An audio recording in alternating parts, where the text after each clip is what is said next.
L'Afrique de l'Ouest traverse une crise géopolitique majeure. D'un côté, la CEDEAO, bastion de la démocratie régionale. De l'autre, l'Alliance des États du Sahel, dirigée par 3 juntes militaires. Au cœur de cette fracture, le Ghana de John Dramani Mahama tente un pari audacieux, réconcilier 2 visions opposées du pouvoir. Depuis 2020, les coups d'État se succèdent au Sahel, Mali, Burkina Faso, Niger.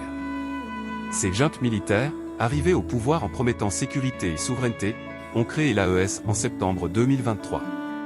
Face aux sanctions de la CEDEAO, elles ont formalisé leur sortie de l'organisation le 29 janvier 2025.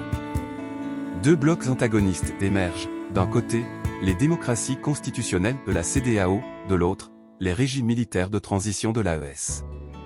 Le Ghana, démocratie stable depuis 1992, refuse cette fracture. En mars 2025, Mahama effectue une tournée diplomatique historique à Bamako, Niamey et Ouagadougou. Son message, la démocratie ne s'impose pas par l'isolement mais par l'exemple. Cette approche pragmatique contraste avec la ligne dure de certains membres de la CEDEAO.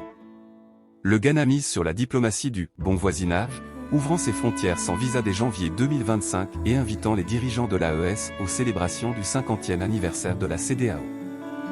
Cette stratégie révèle les limites de la démocratie face aux défis sécuritaires du Sahel.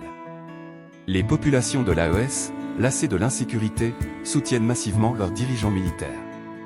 Le Ghana parie que le dialogue peut éviter une guerre froide ouest-africaine. Mais ce rapprochement suscite des critiques, certains y voient une légitimation des putschistes, d'autres une nécessaire reconnaissance des réalités géopolitiques. Le rapprochement Ghana-AES illustre le dilemme de la démocratie africaine, faut-il sanctionner ou dialoguer avec les régimes militaires? Mahama choisit la voie du pragmatisme diplomatique, espérant que la démocratie ghanéenne puisse inspirer plutôt qu'isoler. L'avenir de l'intégration ouest-africaine se joue dans cette tension entre principes démocratiques et réalités géopolitiques. Abonnez-vous à Large Écho pour décrypter ensemble les informations africaines.